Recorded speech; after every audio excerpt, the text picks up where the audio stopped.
On February 19, 1994, at 8:15 p.m., 31-year-old Gloria Ramirez was rushed to Riverside General Hospital in Riverside, California.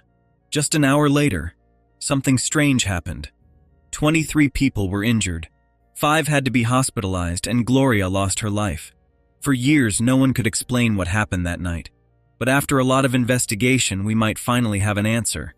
And it's just as bizarre as the case itself. Before we get into the details, I ask you to share your thoughts in the comments after watching the video. And if you like this video, make sure to hit the like button, subscribe, and turn on the bell icon so you don't miss any updates. Let's get started. 6 weeks before that fateful night, Gloria had been diagnosed with cervical cancer. Sadly, her prognosis wasn't good. The cancer was already at a late stage. On the evening of February 19th, she began experiencing severe shortness of breath and a racing heartbeat. Worried for her life, she called for an ambulance. When paramedics arrived, they quickly placed an oxygen mask over her face to help her breathe and rushed her to Riverside General Hospital. She arrived at 8:15 p.m., but something was wrong. She was confused, disoriented, and unable to answer simple questions. Her condition was quickly getting worse. Doctors immediately tried to stabilize her, giving her medication to calm her heart rate, but nothing seemed to work. As her pulse remained dangerously high, the medical team decided to use a defibrillator to shock her heart back to a normal rhythm. But just as they prepared to apply the chest paddles, they noticed something odd. Her skin was covered in a strange, oily substance. It wasn't sweaty, and it didn't look like anything they had seen before. Maybe it was lotion, or maybe something she had applied earlier that day. They weren't sure, but with her life on the line, they moved forward with the defibrillator.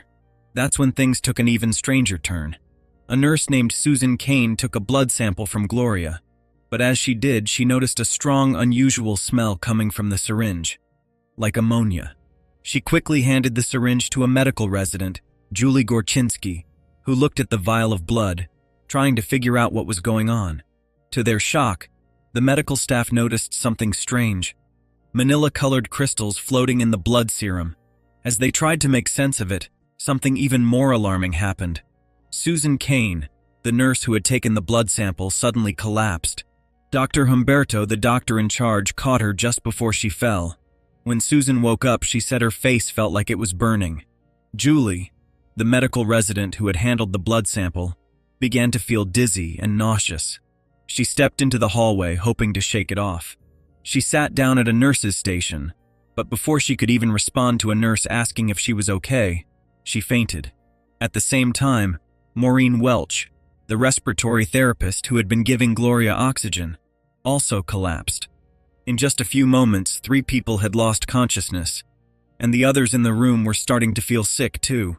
Naturally, the team began to worry about a possible gas leak. The entire emergency room was quickly evacuated, and all patients were taken outside into the parking lot to wait. Dr. Humberto and a few other staff members stayed behind, determined to save Gloria. But despite their efforts, nothing seemed to work. At 8:50 p.m., just 35 minutes after Gloria arrived, she was declared dead. By this point, the medical staff began to believe that whatever was happening was somehow connected to Gloria herself.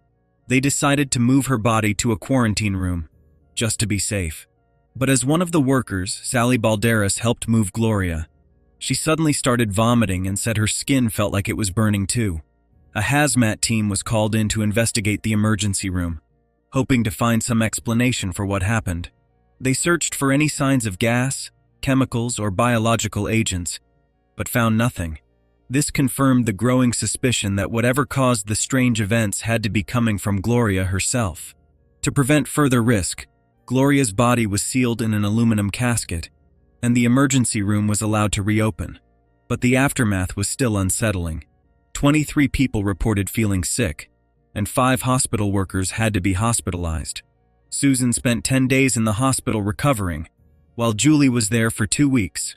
A week after Gloria's death, an autopsy was performed, but they waited until they were sure that no harmful biological agents or viruses could be released during the procedure. The autopsy was conducted in full hazmat gear, just to be safe. To everyone's surprise, Gloria's body was free of any harmful chemicals or radioactive elements that could explain the strange events. The only substances found in her system were Tylenol, lidocaine, codeine, and Tegan, all medications commonly used to treat cancer. The Tegan medication was particularly important because it breaks down into ammonia in the bloodstream, which could explain the strong ammonia smell that came from Gloria's blood sample. But it still didn't explain the strange crystals that were found in her blood. The initial cause of death was determined to be heart complications brought on by kidney failure. Gloria's cancer, along with the medication she was taking, caused her kidneys to fail, leading to a dangerous buildup of toxins in her body that eventually affected her heart. However, even with this explanation, the mystery of why so many hospital staff members had also fallen ill remained. 5 weeks later, another autopsy was done, this time with more samples taken for further analysis. Meanwhile, the Department of Health launched its investigation at the hospital. Again, they found no traces of any dangerous chemicals or biological agents. In the end, they concluded that Gloria's death was due to kidney failure, and the illnesses experienced by the hospital staff were simply a case of mass hysteria, everyone's fear and anxiety spreading and making them sick. The investigation into the mysterious events couldn't find any direct agent in Gloria's system that could explain what happened. So, they interviewed 34 people who were in or around the hospital that night, hoping to gather more clues. It turned out that the people who got the sickest were mostly women, and many of them hadn't eaten dinner that night. The theory was that hunger might be causing some of the nausea, and since most of the seriously affected individuals were women, some insensitive comments were made about women being overly emotional. However, it's important to note that both of the main investigators were women, so they didn't downplay the situation at all. What stood out, though, was that while several people, like Dr. Humberto, reported feeling ill, it was only the female staff members who passed out or had severe reactions, like feeling their skin burning. Naturally, the Department of Health labeled it as mass hysteria and brushed it off, which upset many hospital workers. One of the most vocal critics was Julie Gorczynski, who had passed out that night. She spent 2 weeks in the hospital and developed hepatitis, which affected her knees. To get some outside opinions, the hospital contacted Lawrence Livermore Laboratory to analyze the samples from Gloria's second autopsy. When they tested the samples, they found a chemical called dimethyl sulfone DMSO in Gloria's blood. This chemical was once considered a miracle cure for pain and inflammation, and Gloria used it as a home remedy for her cancer. However, DMSO was later found to cause eye damage and was heavily regulated by the FDA. Despite the restrictions, DMSO is still used in topical creams for muscle pain, but in much smaller amounts.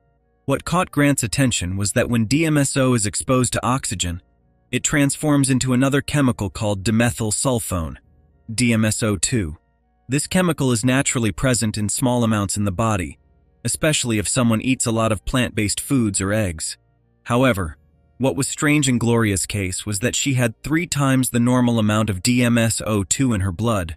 This chemical is not harmful in small amounts, but the fact that Gloria had such a high concentration suggested something unusual. Since DMSO2 naturally breaks down in the body over about 3 days, it pointed to the fact that when Gloria died, she still had a significant amount of this chemical in her system. It hadn't had enough time to break down fully, which raised questions about how it got there in such high quantities. As Pat continued to look deeper, he learned that DMSO, which had been used in the past as a remedy for pain relief, also had some other strange properties. When concentrated, DMSO is known to be a powerful degreaser and paint remover. Grant even discovered that in the 1980s, some college athletes had used a concentrated gel form of DMSO for sore muscles, and it had a distinctive garlic-like smell, much like what was reported in the emergency room when Gloria arrived. Additionally, the gel had an oily appearance, which was similar to the oily substance found on Gloria's chest when they used the defibrillator. All these clues led Pat Grant to believe that DMSO was key to understanding the bizarre events in the hospital. Grant then proposed a theory about what had happened that night. He believed that when Gloria was given oxygen during her transport to the hospital, it could have caused the DMSO in her system to react with the oxygen, transforming it into DMSO2. This transformation was key because DMSO2, when exposed to oxygen, could form tiny crystals at room temperature. To test this theory, Grant conducted an experiment where he mixed DMSO2 with a blood sample, and sure enough, crystals began to form, just like the ones found in Gloria's blood. This confirmed that the DMSO2 in her system likely turned into solid crystals when her blood cooled down in the emergency room. However, this still left many questions unanswered. While DMSO and DMSO2 are generally not toxic enough to cause severe harm, the symptoms experienced by the hospital staff, nausea, dizziness, and a burning sensation on their skin, seemed too extreme for these chemicals alone to explain. So, Pat Grant decided to expand his investigation further and discovered another chemical related to DMSO2 called dimethyl sulfate, DMSO4. DMSO4 is a highly dangerous chemical and is a nerve agent. It was used in chemical warfare during World War I and is deadly in even small amounts, capable of causing symptoms such as nausea, dizziness, convulsions, and even death within minutes. What caught Grant's attention was that the symptoms experienced by the hospital staff closely matched the symptoms of DMSO4 poisoning. 19 out of 20 symptoms reported that night in the hospital matched those of DMSO4 exposure. Grant realized that while DMSO could easily turn into DMSO2 when exposed to oxygen, converting DMSO2 into DMSO4 would require a significant amount of energy to break the chemical bonds. This is where the defibrillator came into play. He proposed that the electric shock from the defibrillator used on Gloria's body could have provided enough energy to break the chemical bonds in DMSO2, turning it into the deadly nerve agent DMSO4. This would explain why the hospital staff experienced such severe symptoms. The defibrillator's shock could have created enough energy to trigger the chemical change, releasing DMSO4 as a toxic gas in the emergency room and exposing everyone in the room to its harmful effects. This theory offers a possible explanation for the strange events that night: the garlic-like smell, the crystals found in Gloria's blood, and the severe reactions of the hospital staff. If this is true, it would also explain why so many people got sick, even though there was no direct chemical exposure found initially. However, there were other strange aspects of the case. Gloria's family denied that she ever used DMSO, claiming that the hospital's conditions were to blame for her death. But this doesn't fully explain the events that unfolded.